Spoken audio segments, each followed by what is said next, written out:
வணக்கம் தலைமைகளே. இன்றைக்கு 26ஆம் தேதி மே மாதம் செவ்வாய்க்கிழமை. ஒரு சின்ன மகிழ்ச்சியான செய்தி. நேற்று, அதாவது திங்கட்கிழமை, ஈரான் கடுமையாக தாக்கப்பட்டிருக்கு. அமெரிக்காவுடைய வான்படை மற்றும் கப்பற்படை மூலமாக கணிசமான தாக்குதலை நேற்று ஒரு நாள் மட்டும் ஈரான் மீது பயங்கரமாக நடத்தியிருக்கிறாங்க. இதுக்கு அமெரிக்கா என்ன சொல்றாங்க அப்படின்னா, செல்ஃப் டிஃபென்ஸ் அப்படிங்கிறாங்க. சுய பாதுகாப்புக்காக தாக்குதல் நடத்தினோம் அப்படிங்கிறாங்க. அதெல்லாம் கிடையாது.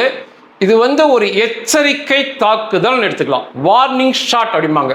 எச்சரிக்கை தாக்குதல் தான் இதை பார்க்க முடியும். நான் இந்த மாத இறுதிக்குள் ஈரான் மீது தாக்குதல் போர் இருக்குன்னு சொல்லியிருந்தேன்.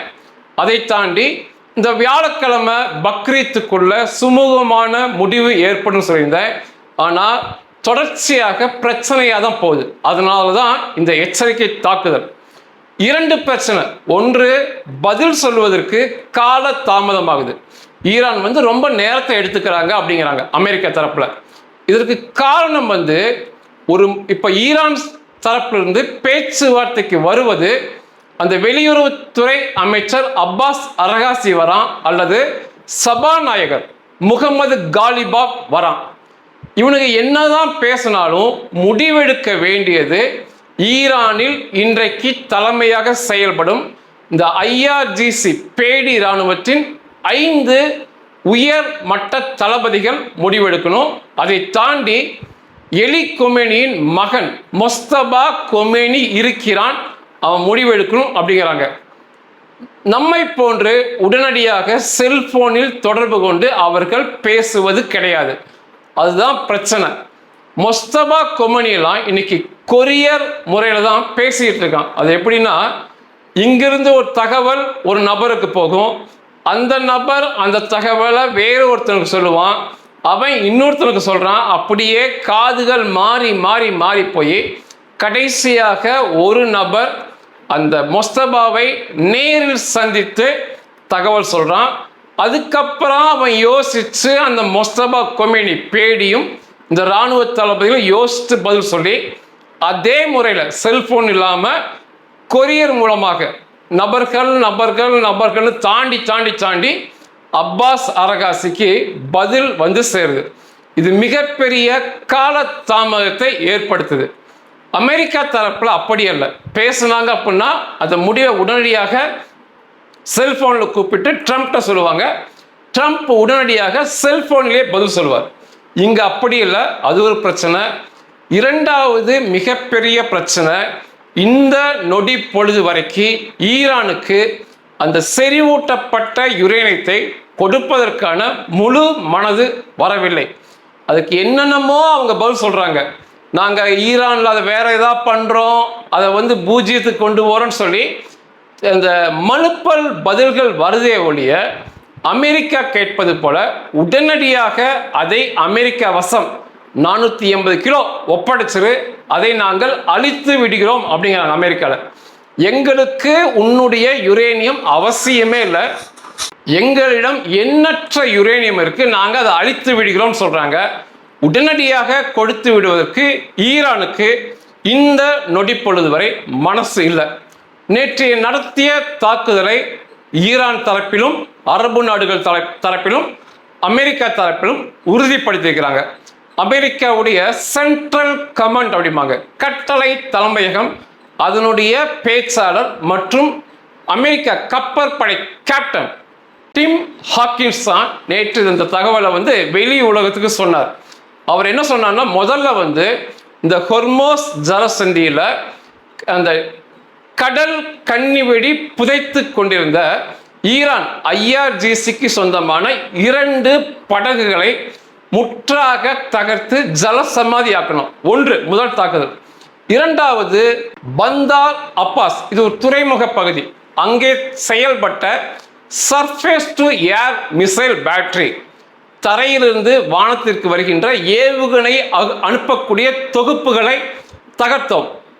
கடல் கன்னிவெடி புதைத்த படகுகளை தகர்த்தது அமெரிக்காவுடைய கப்பற்படை. இரண்டாவது, இந்த பந்தார் அப்பாஸ்ல அந்த ஏவுகணை தொகுப்புகளை அளித்தது அமெரிக்காவுடைய விமானப்படை அதன் மூலமா அழிச்சாங்க. அதற்கடுத்து ஈரானுடைய சிரிக் மற்றும் ஜாக் போன்ற பகுதிகளில் எண்ணற்ற வெடிகுண்டு தாக்குதல்கள் நேற்று நடத்தப்பட்டது. அதை தாண்டி ஸ்ட்ரெய்ட் ஆஃப் ஹொர்மோஸ், இந்த ஹொர்மோஸ் ஜலசந்தி பகுதியில் எண்ணற்ற வெடிகுண்டு தாக்குதல்கள் அமெரிக்கா விமானப்படை மூலமாக நேற்று நடத்தப்பட்டது. நேற்று முழுக்க திங்கட்கிழமை முழுக்க அமெரிக்காவுடைய கப்பற்படை விமானப்படை ஒரு நாள் அடையாள தாக்குதல், எச்சரிக்கை தாக்குதலை ஈரான் மீது நடத்தினாங்க. இதை ஈரானுமே ஏற்றுக்கொண்டாங்க. முழுவதுமான சேத விவரம் நமக்கு இன்னைக்கு கிடைக்கும், எந்த அளவுக்கு மிகப்பெரிய சேதத்தை கொடுத்திருக்காங்கன்னு சொல்லி. ஆனால் தாக்குதல் நடத்தப்பட்டிருக்கு. நேற்றே தாக்குதல் நடத்தி நேற்றே அந்த தாக்குதலை முடிச்சு கொண்டுட்டாங்க, அமெரிக்கா நிறுத்திட்டாங்க. ஆனால் இந்த தாக்குதல் பெரிய அளவு தொடர்ந்து இந்த ஈரானை அழித்து அந்த IRGC இராணுவம், அந்த எலி கொமேனியுடைய பிற குடும்ப உறுப்பினர்கள், இந்த அணு கட்டமைப்புகளை முழுவதுமாக அழிப்பதுதான் மிக சிறந்த காரியம். இந்த 480 கிலோ யுரேனியத்தை வாங்குறது கூட மிகப்பெரிய வெற்றியாக பார்க்கப்படாது. யுரேனியம் தோண்டி எடுப்பது, இயற்கை முறையில் தோண்டி எடுப்பது, ஈரானில் தோண்டி எடுக்கிறாங்க, அவர்களே தோண்டி எடுக்கிறாங்க. அதை தாண்டி வெளியும் வாங்குறாங்க யுரேனியத்தை. அதுக்கடுத்து யுரேனியத்தை பிரித்தெடுக்கும் முறை எல்லோ கேக்கா மாற்றணும்பாங்க, மஞ்சள் கேக்கு மாதிரி இருக்கும், அதுவுமே ஈரானுக்குள்ள வச்சே செய்யறாங்க. மூன்றாவது இந்த யுரேனியத்தை செறிவூட்டுதல், சுத்தப்படுத்துதல் அல்லது செழுமைப்படுத்துதல், என்ரிச்மெண்ட். அதுக்கு ஒரு இயந்திரம் தேவைப்படும், சென்ட்ரிஃபியூஸ் மிஷின் அப்படிம்பாங்க, சென்ட்ரிஃபியூஸ் இயந்திரம். இதனால் அந்த இயந்திரத்தில் அவ்வளோ சிறப்பு இருக்குன்னா, ஒரு நிமிடத்திற்கு 1,00,000 முறை சுழலும்.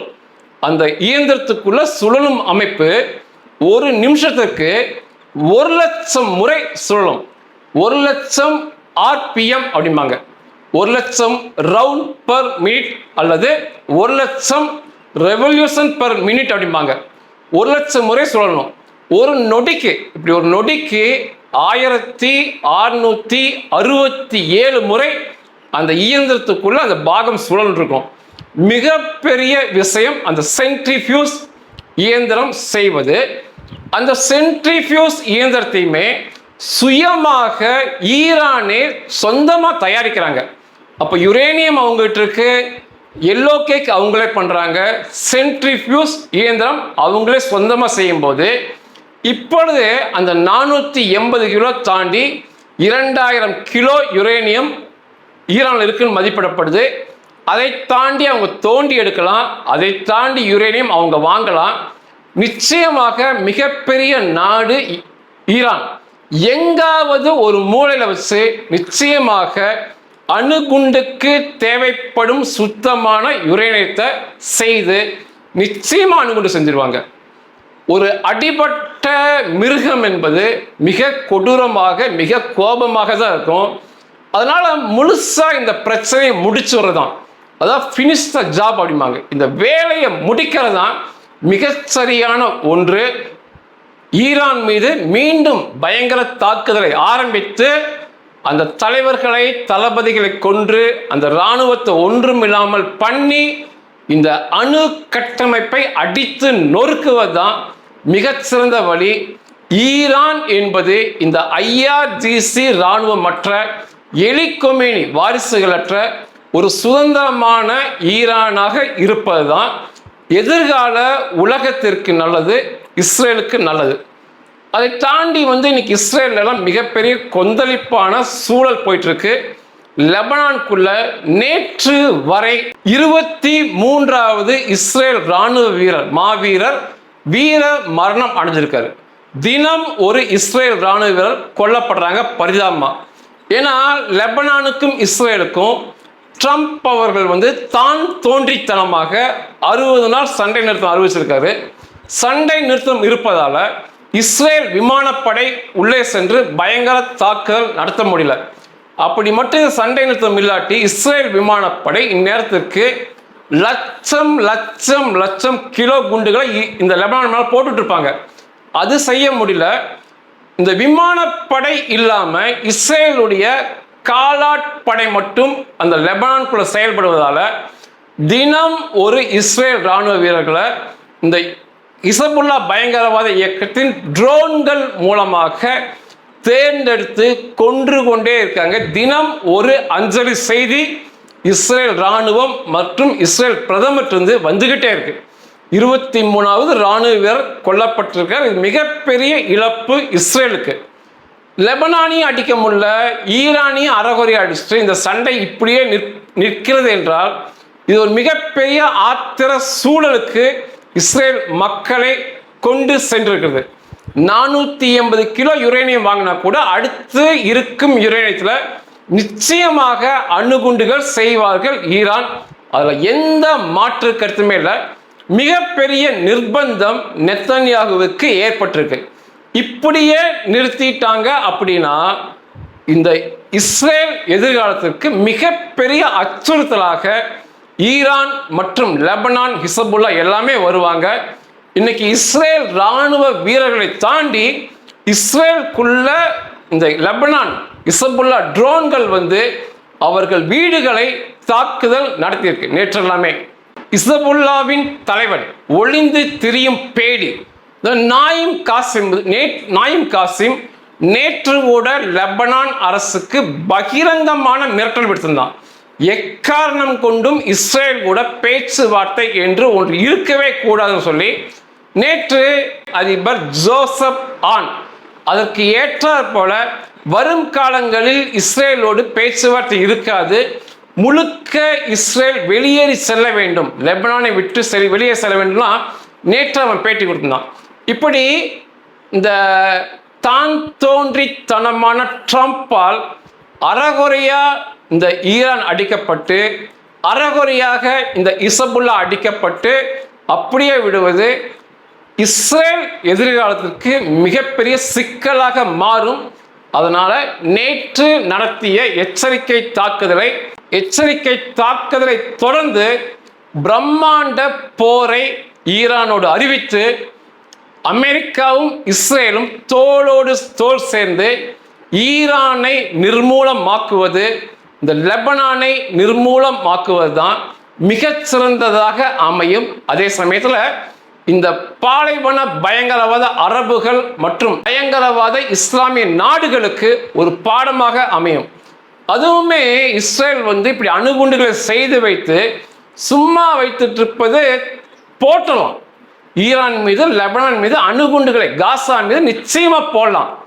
ஒருத்தனுக்கு ஒருத்தன் சண்டை போடும்போது தான் ஆயுதங்களை எடுக்கக்கூடாது. ஒரு தனிப்பட்ட நபரை சூழ்ந்து 50க்கு மேற்பட்ட 100க்கு மேற்பட்ட பன்றி குட்டிகளைப் போல வெறிபிடித்த பன்றிகளைப் போல கும்பலாக இந்த அரபிய பயங்கரவாதிகள் சண்டைக்கு வரும்போது இஸ்ரேல் நிச்சயமாக அணுகுண்டுகளை உபயோகப்படுத்தி இந்த அமெரிக்கா கிட்ட கூட கேட்காம ஈரானை, லெபனானை, காசாவெல்லாம் ஒண்ணுமே இல்லாம அணுகுண்டுகள் மூலமாக மண்மேடாக்குவது தான் இந்த அரபிய பயங்கரவாதிகளுக்கு, இஸ்லாமிய பயங்கரவாதிகளுக்கு ஒரு பாடமாக அமையும். நிச்சயமாக அதை செய்ய வேண்டும் என்று நான் விரும்புகிறேன், வாழ்த்துகிறேன். நன்றிகள்.